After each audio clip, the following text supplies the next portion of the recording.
Yo, this is Rampant Killer already, the DJ already. Ekiri mu ggwanga lya Kenya kissa kineguka era nga wenjogeera abawerako ddala balusuddemu akaba olw'emivuyo egivumbagatidde mu kukungubagira Raila Odinga. Kitalo nnyo kupijje ku oli omulungi kansubire nti oli bulunja wonna wosinzire kubanga te otumbudde nkwanirizaako mukadde kano kenyana nenyongera okwebaza gyonna gy'otuusaako engalo eyo gy'osinzidde.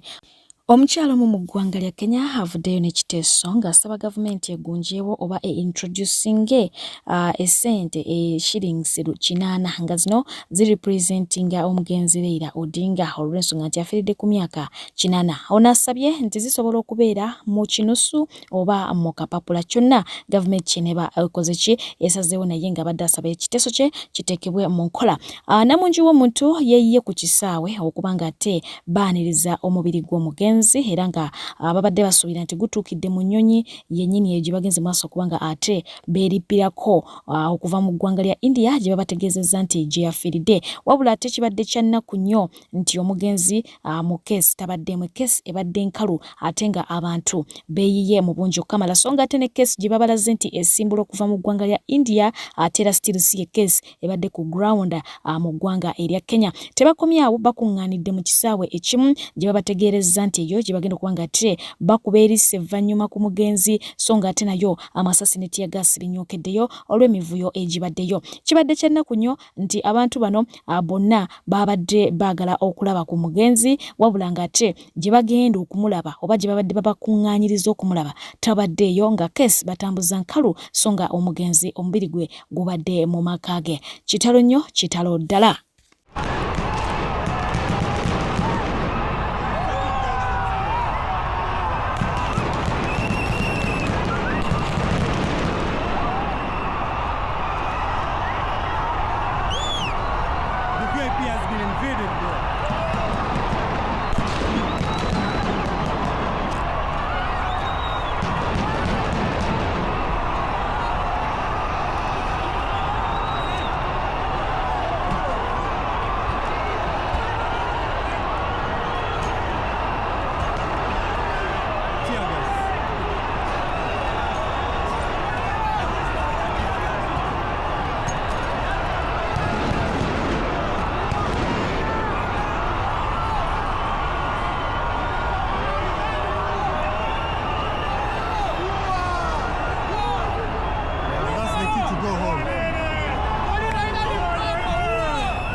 So nga ate nkuba ya filamu n'ebibedi eri ggwanga laba n'esipoti oleo omubiri gwe gutuusibwa ku kisaawe ekiri mu Uganda. Ono ayimiriziddwa mu mwami we abaana abooluganda wabula nti embeera etuusibwa yakusimbwa oluvannyuma lwa ssenga nga ate awulira ebitegeeza nti omubiri gw'omugenzi tegugenda kugendako kyabadde awangaalira ng'omwami bw'abadde asaba gavumenti eri gye babadde balungaanira babaddeyo n'abantu abamanyi loola era nga bandyagadde omukurako erisa evvannyuma ng'era abadde asaba nti oboolyawo omubiri gyegutatudde abantu be ababadde banyiiga emikwano bamukubako erisa evvannyuma ekintu ssenga kyagambye kirimu kireeseewo embiranye era okuttattana bassenga basaba nti omubiri gugende straight tebagende kusukka mu tayipirisiti.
sigenda kumenya muntu wadde n'omu naye buli mutu yenayina akutte mu nsawo ye buli mutu yenayina contributenze ku lwaloola banaye mwebale nnyo mwebalire ddala mukama abaddizeewo buli omu yenna amuzizeewo kyajjeewo kikubiseemu ate kyatasuubira buli ali eyo afune ekyamutwala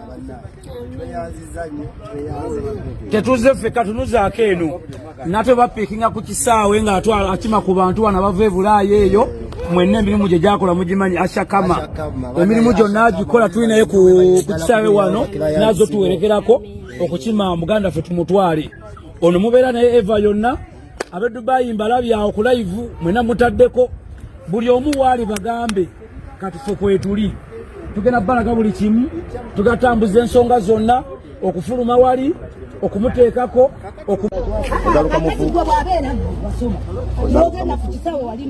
agambye amuzaalukuse maama ateeka ekigambo oyogedde kinene tewaligambye ti omuzaalukuse kinene mutimbagane ku maama ozaalukuse omwana nga mufu navugagali okubeerawo gwe nibona njasamya ensi yonna era bijja kuggwa oyogedde kibi maama ekigambo oyogedde kibi mbu oyozaalukuse omwana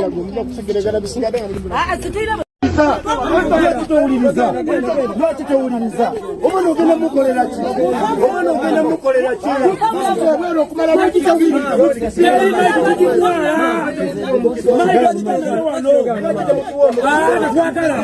ebyemirembe bye biki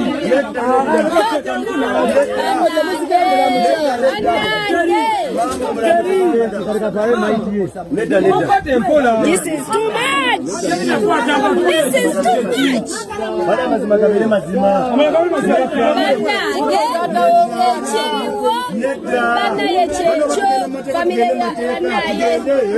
tugende mu mateeka gatulamule tugende mu mateeka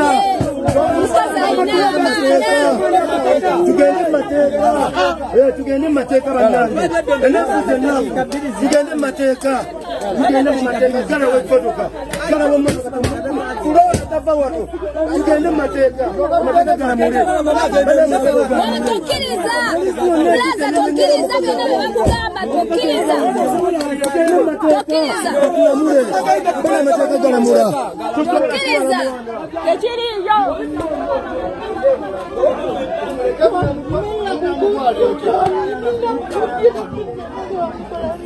What is going on? Ashakama sibitegeera kizibu kye ekiri mugamba ti omwana agendeko ewuwe kizibu kye agenda ogendako ewuwe sisita alina n'abaana switi Lola alina n'abaana bannaye mumuyiseewo obuyisi n'ewuwe bannange nedda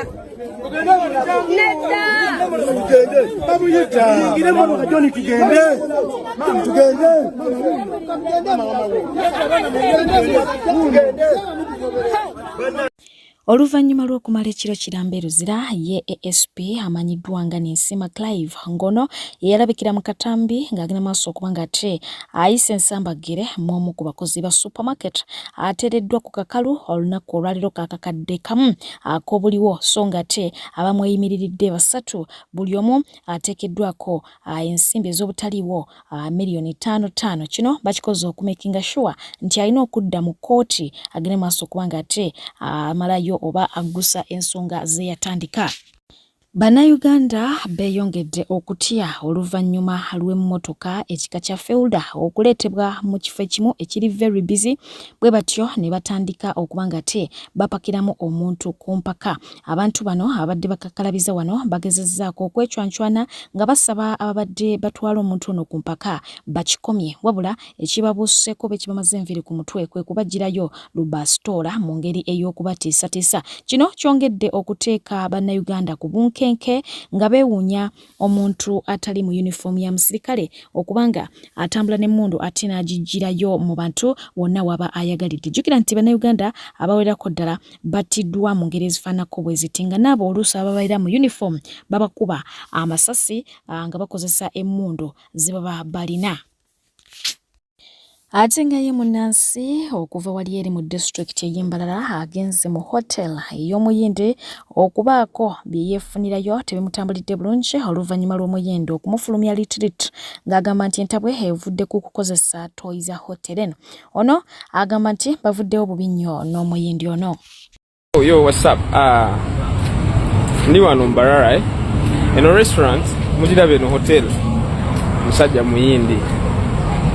This guy, surprisingly, naye abagwira beweddembe mu Uganda. Sebo muyindi, alina hotel wano Mbarara. He has the audacity to chase me out. Olwokubanga nkozeseza toilet. Omanyi kye mugambye? Tolibeera munnauganda. Olw'okukkiriza n'ozimba oba n'okola business wano tekikufuula munnauganda. Oba toyagala toilet ngikozese gisitulo gitwale buyindi gasiya. He's shouting at me, calling me a dog, man. Can you imagine? Time is gonna come. Mujja tuviira. Bukati ali mukumpitira abasirikale bannauganda bajje bansibe basibenze. Mbolokuba ina Ugandan passport. Who even gave him a Ugandan passport? Who gave this fool a Ugandan passport? Why is an Indian holding a passport of Uganda? Since when? Gende buyindi ojibasabe yawe bajikuwe. We. Style up. Masomero baba indi baba kirize mpiri nezikula gwe munasuluko kumera kiboko nga basabula kyoka kuba mudugavu munne kyonisiza ddala bwe tumalanga tuwayiriza abazungu batususula ennimi z'ensi yaffe bazikazako vanachula oluba okulogera kiboko musango gwa naggomola bakwambaza n'ekigumba okulaga mbuluswaliza ddala oluvannyuma ne bagamba nti ensoli n'okujagala buli lulimi mu Africa ekitabo kya Bible bakivvuunula bya tekinologi ne science teri kye bavvuunula Katonda bamutwagaliza n'ennimi tetunayiga zikula omukwano kati gulinga birthday party mu nkola oli oluba okulya keeki bwati webigwera yo sawa yonna oluyimba abaluyise ensi yo tunuulira ensi yo. Ye omukramanyiddwa nga Katikkiro wa Buganda Charles Peter Mayiga avuddeyo n'ategeeza eggwanga nga bw'alina omuntu eyali amutiisatiisa nti byonna byakola amaaso ageegese ntebe ya mukulembeze w'eggwanga Uganda ng'era mboolyawo gye kinaggwera mu maaso eyo yandifuuka omukulembeze oba yandijja okwesimbawo ku ntebe eyo. Ono avuddeyo mu ngeri y'okwanukula omuntu oyo n'amutegeeza nti ne bwe mba njagala kwesimbawo ebisaanyizo byonna mbirina kye kiyinza okuba nga ate ndobera olw'ensonga nti entebe eyo si yansikirano ng'ey'obwakabaka. Waliwo eyali ampalampa mbu byonna byenkola njagala kubeera pulezidenti mba mmenye musango ky'ebisaanyizo sibirina.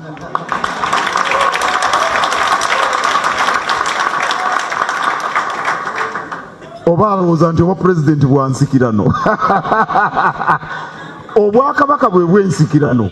Okwawukanako ku bakulembeze abalala pulezidenti w'ekibiina kya National Unity Platform Robert Kyagulanyi Ssentamu yonna gy'ateeseteese laris ez'enjawulo agenda okutuuka mu kkubo ng'abantu bamulindiridde dda ng'abamu bawalampya emiti abamu bali ku bizimbe era wonna w'ayita batandikirawo okubanga ate bamugoberera abamu ne batuuka naye ku final destination. Ye akulira akakiiko k'ebyokulonda omukramanyiddwa nga Byabakama avuddeyo n'amunenya nti lwaki atambula ne convoy lwaki tava gy'avudde ng'ali bw'omu bwa Namunigina n'atuuka eri n'asanga abantu be nga bamulindidde eyo bonna bana bakuŋŋaanira ku makubo lwaki tebeekuŋŋaanyiza mu kifo kimu ne bamusinkana awo baye n'abasinkana bwe balina okuba nga tebasinkana. Manyi nti ogenda okuba kampeyini mu tawuni y'Egindi ekifo ky'ogenda gikubiramu kimanyi lwaki gwe tuvuga weka n'ogenda babawagizi bo n'obasanga nga we bali oba bo ne bakugoberera naye okugenda mu lunyiriri ng'ozibye ekkubo nga tokkiriza abantu balakozesa ekkubo ekyo tetukiikiriza. This man Misita Byabakama gwoliko wanayi essaawa eno yeggwa ino obuyinza ku mmeeza oyinako ekibiriti n'amazzi oli waddembe eggwanga walayo dyokya oba okuliyifukirira amazzi abantu bannange bakakkanya obusungu yabagamba obuyinza buli mu ngalo zo taata beera mwerufu naye walayi omusajja watulagira ekituufu abantu besunze era gwe beerinze okubuulira ekituufu baagala olangire pulezidenti Robert Kyagulanyi Ssentamu oyo omwana Mitembo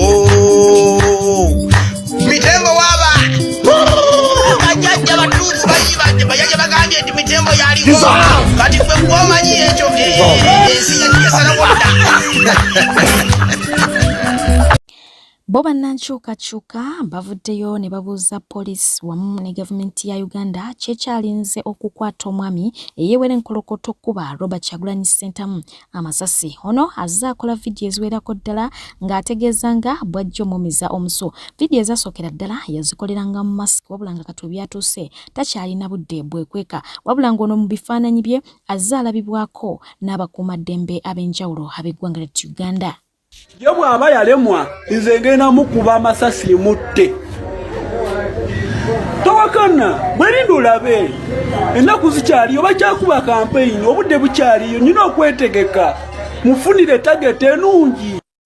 Tewerabira ensonga gye yawa yatutegeeza nti Robert Kyagulanyi Ssentamu nga bw'amulaba yanditwala entebe y'omukulere Kaguta Museveni so nga tebannatuuka mu 2026 awulira ayagala amumize omusunga ebintu tebinnasajjuka so nga ate ye omubaka omukyala amanyiddwa nga Honorable Betty Nambooze Bakireke avuddeyo n'atendereza empisa za Robert Kyagulanyi Ssentamu ng'agamba nti ye muntu akyasinze obwetowaze n'eggonjebwa wamu n'obukkakkamu. Nze ku bantu bennasemberedde simanyi muntu awa respect bantu nga Kyagulanyi. Ku bannabyabufuzi ab'emyaka gye bennasemberedde ng'ate Mukama amuwadde n'amuwa obulamu obulungi omanyi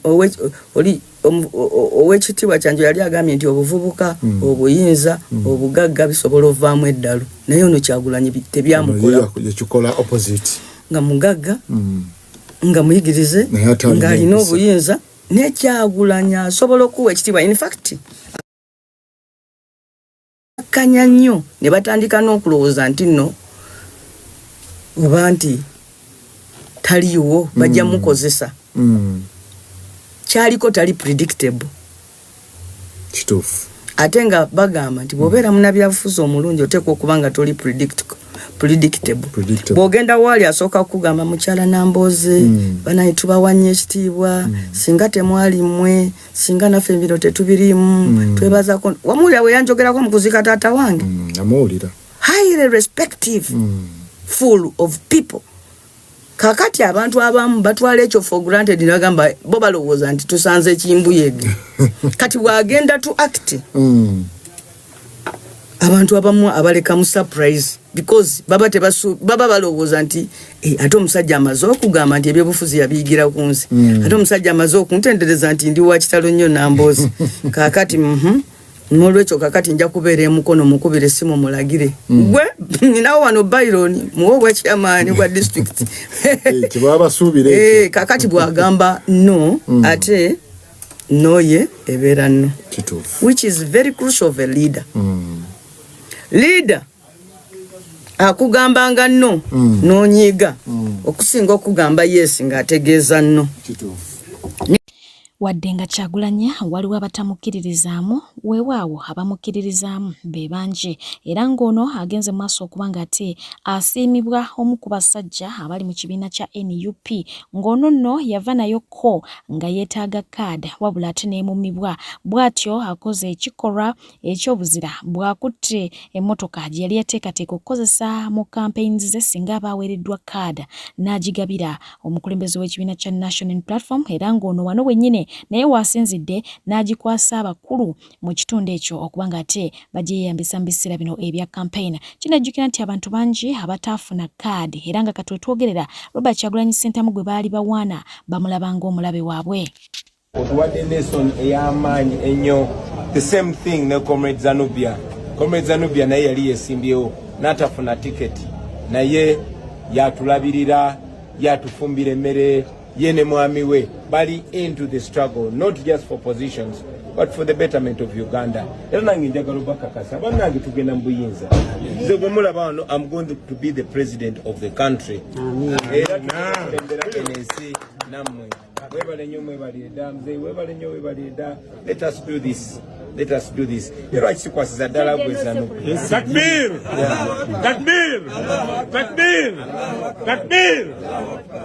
Bana mwebale nnyo mwebale dda. May this example continue to reflect in other places. Tulina bannaffe bangi nnyo munaye nga twalina expectations mu bo naye nga bo just akafo tiketi kaadi y'ensonga ne mwebale kulaga nsi kyetubiri. Assalamu alaikum warahmatullahi wabarakatuh. Nze olunaku lwa leero nyongedde okukakasa nti Abaganda mu Buganda baasigalamu batono nnyo era abalina amannya g'Abaganda 80% si Baganda. Mazima manyi lwaki omusajja we bamwita Muzeyi Jejje w'Embaale yesimbawo n'atafuna kadi ya NUP. Naye manyi kyakoze olwaleero akutte emmotoka ye yategese okukozesa mu kampeyini ze n'agiwa His Excellency Robert Kyagulanyi Ssentamu ekole kampeyini mpaka lwe zinaggwa zonna agimuwadde. Ene waffe mu balina amannya g'Abaganda abagafaanaganya ne Kyagulanyi betalowooza nti Baganda be. Allahu Akbar kabira. Buli atafuna kadi gwafuuka musango gwa Kyagulanyi, yafuuka mpalana obukyayi era ng'essaawa eno ku bonna abatafuna kadi buli gwokwasa ekisi nti ate Kyagulanyi takusaba wadde ennusu. Agwage nti mpa wirukusa mu kutemereka ensingo olabe naye ng'amulanga ki butamuwa kadi. Gwe bamye kadi atafunye kadi yakamala mu palamenti ebisanja 3. Anyigidde ku kisanja kyakuna nga tafunye kadi. Ngo atafunye kadi yagifuna omulundi oguwedde nga Kyagulanyi yagimuwadde. Kuno tagifunye ayagala mutemako omutwe. Alani Sewanyane yafuna kadi 221 nga NUP egimuwadde. Kuno teyagifunye ayagala kutemako Kyagulanyi ensingo. Omulaga ekyo tayagala mutemako omutwe yalangidde kujja independent. Segona kali amaggwa ebisanja 3 ng'ekimu ku bisanja 3 NUP yamusindikayo. Bw'atafunye kadi agala kutemako Kyagulanyi mutwe. Just lwa butafuna kisanja kyakuna. Menyani ndekani bonna bomanyi. Nenga bonna balina amannya g'Abaganda bewaliwolozeza nti Baganda ba Kyagulanyi. Ono weeri Mbaale yete yafuna kadi naye yagala nti nze kyange tekyali kyakunonya kadi nze njagala nkyukakyuka okulaga nti njagala nkyukakyuka n'emmotoka yange yiyo ngikuwadde gitwale ekole emirimu gy'enkyukakyuka. Abagisu bawa Kyagulanyi mmotoka nga tebafunye kadi. Abalina amannya g'Abaganda bamunonya mutemako omutwe nga tebafunye kadi. Shame upon you abeyita Abaganda mbommwe.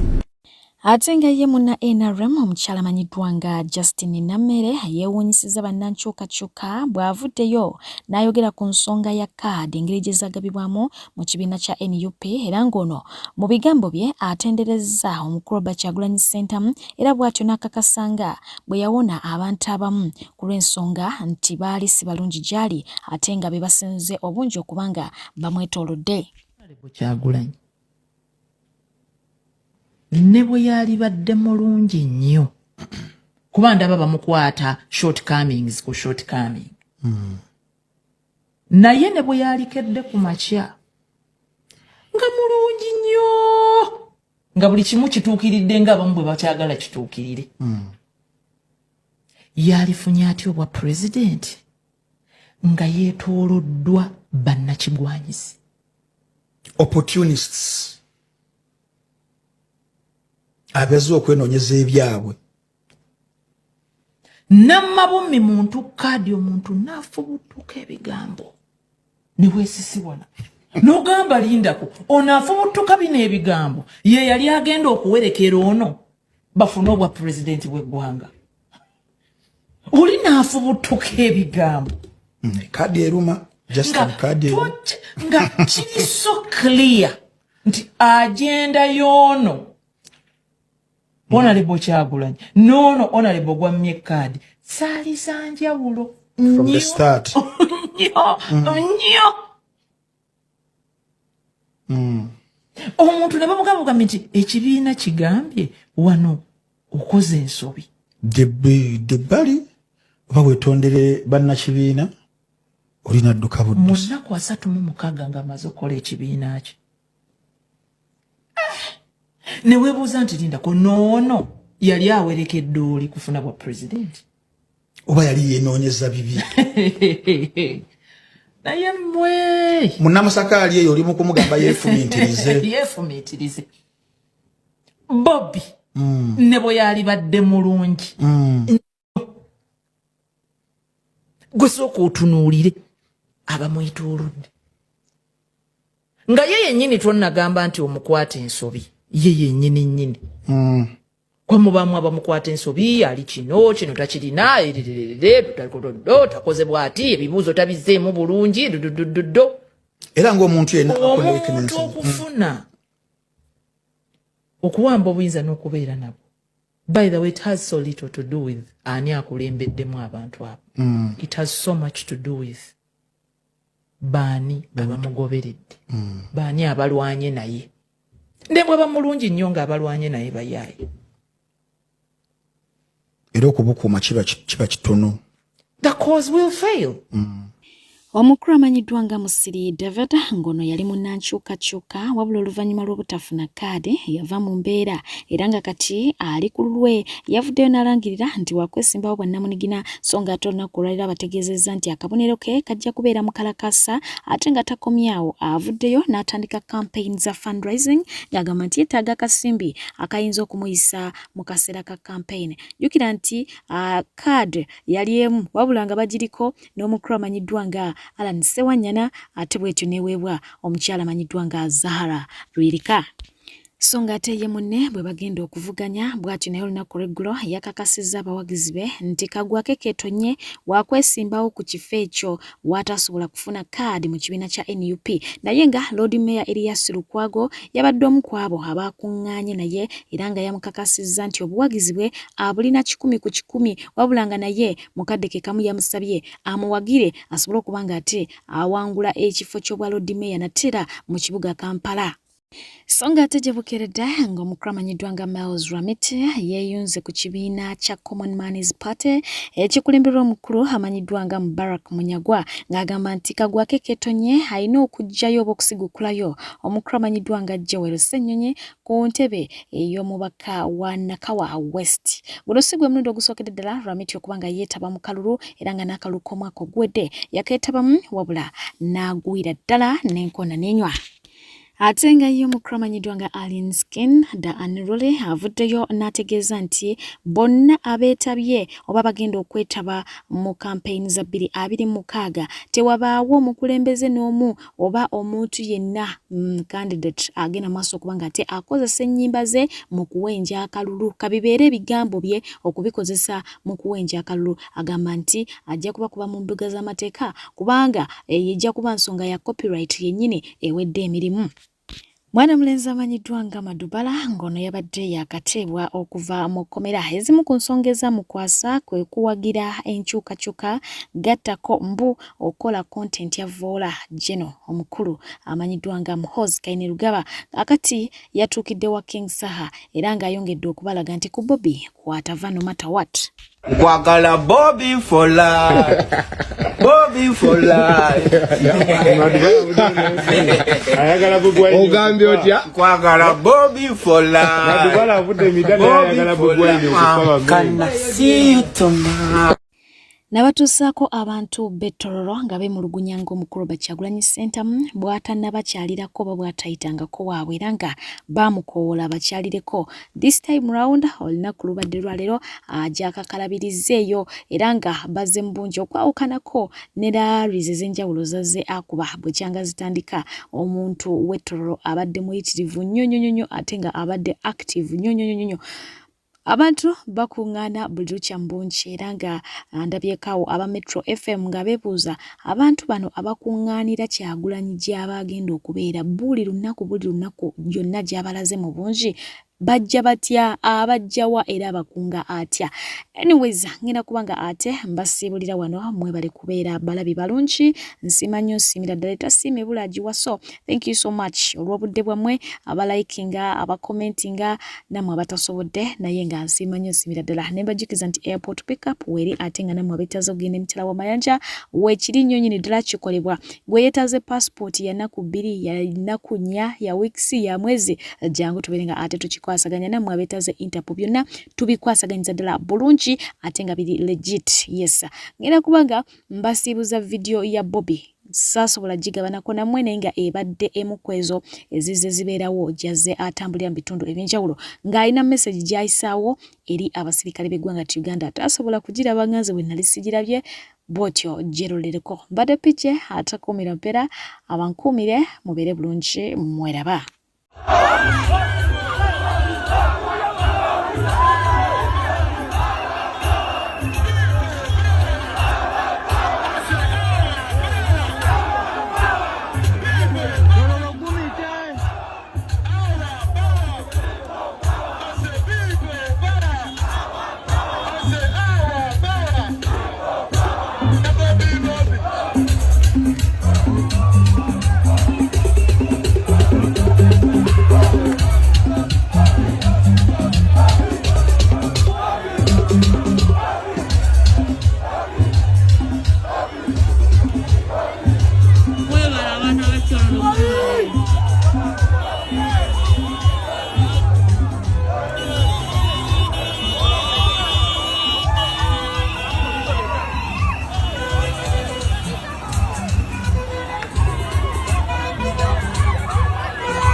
Why do you have to deploy 100, 200 police officers to do what?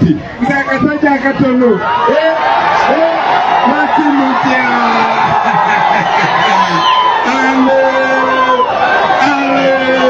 People power. Our power. Katulira. Banange munonde.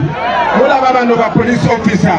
Mainja 2, mainja 3, mainja 5. They are very professional. Right now they are supposed to be in office, organizing security, making sure everybody else is safe. Nekati nebo wabairayo accident, aba police baja kuberawo. Ne waberawo fire catastrophe, aba police baja kuberawo. Bachari ne bigambo byenjogera, kwadi ne bigambo byenjogera biriga masasi.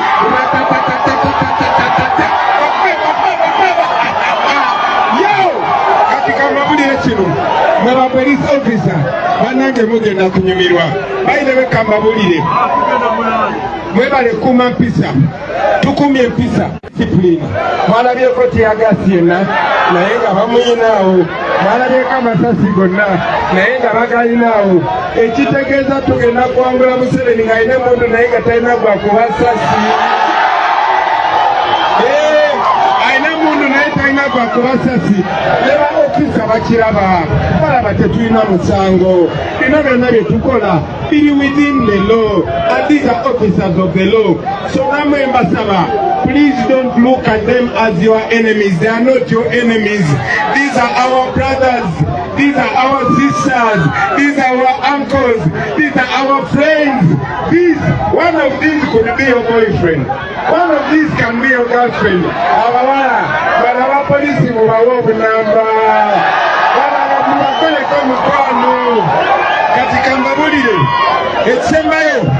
Etsembayo in a new Uganda olede mazoba buli antengodo zijja kuba zirungi olede mazoba gamba kyamasanyalaze gagenda kutuka everywhere and for our price unit mujigula 10 mu Uganda tejja kuba ya 5.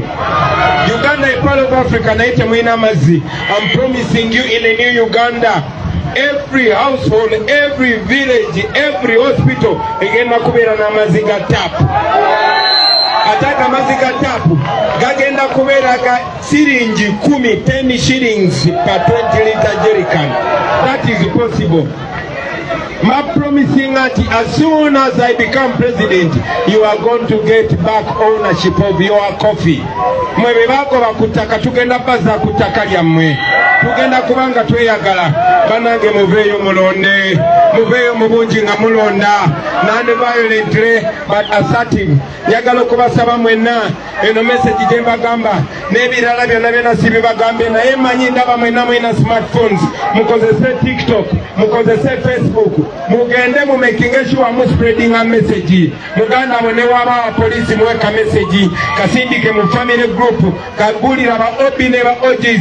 Let all Ugandans know. Masaba mwena mubere ba agents of change baganda bange. Mwena mubere ba agency. Mwena mubere ba campaigning manager. This is not about Bobby Wine. It is about that woman. It is about that man. It is about that police officer. It is about that traffic officer. That border, that farmer, that nurse, that doctor. It's about a new Uganda. It's about all of us. For all of us to be proud of this country, whether you are a police officer, whether you are educated or uneducated, it's a revolution for the generation. Listen, whether you are a doctor or a teacher, whether you are a farmer or a lawyer, whether you are a police officer or a soldier, whether you are a woman or whether you are a man, everybody, this is our country, this is our chance. Banange mukozeso mukisa guno, mukozeso mukisa guno, mufuna abakulembeze nga si ba boss. Servant. I promise not to be a boss. I promise to be a servant. For the first time, you are going to see another president. None of you tewali alialabeko president mulala. Now police, you police officers, 90% of you have never seen another president in your life. You deserve that. You deserve that dignity. You deserve that happiness. All of us deserve it. It is not a crime. We deserve it as a new generation. It has been 40 years. We can change that. My brothers and sisters, this is our 1962. Since independence, Uganda has never seen a peaceful transition of power. 63 years, Museveni afuzeko 40 years. Banange tukyusemu. Mugenda kulaba enjawulo. Mujja kulaba abaana bamwe bajja kufuna emirimu. Mujja kweyagala mu Uganda. Banange tugenda na misindwa. Muleke ba police officer bayite obulungi. Abo ba police officer baffe, abakyali baffe, banange bwe balaba n'aba IGP, n'aba commissioner ba police. Mweyise bulungi mwe ba police officer. Mu Uganda tena mwe mugenda kweyagala. Banange lwaki sirekeraawo. Naye nga sinamaliriza. Bwe mugenda okulonda. Bwe mugenda okulonda. Akabonero ki? Akabonero ki? Akabonero umbrella. Mugenda n'olaba Bobby Wine ku umbrella tikinga. Bw'olaba Simiyu ku umbrella tikinga. Ate mu abantu b'emagale kamawulire kino. Wulira. Muyina wano ekisajja kijja ne kibalima nti kirasta. Ekyo si kirasta, eyo si rasta. Eyo si rasta. Yazanga bulira. Bob Marley, wulira. Bob Marley yatuyigiriza equal rights and justice. Bob Marley yagamba bwati, emancipate yourself from mental slavery. None but yourself can free your mind. Have no fear for the fake Rasta, because that Rasta can't stop the time. How long shall they kill our brothers? How long? Banata abantu baffe kumala myaka emeka. Tosobola kubeera ng'oli Rasta naye nga batta abantu gwe ng'osupportinga dictator.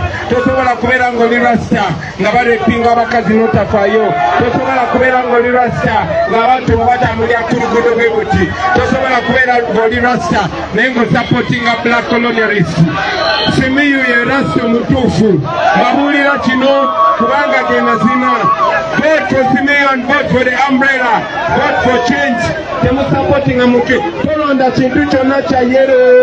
Yoyo gwe boogerako eyeeyita Rasta.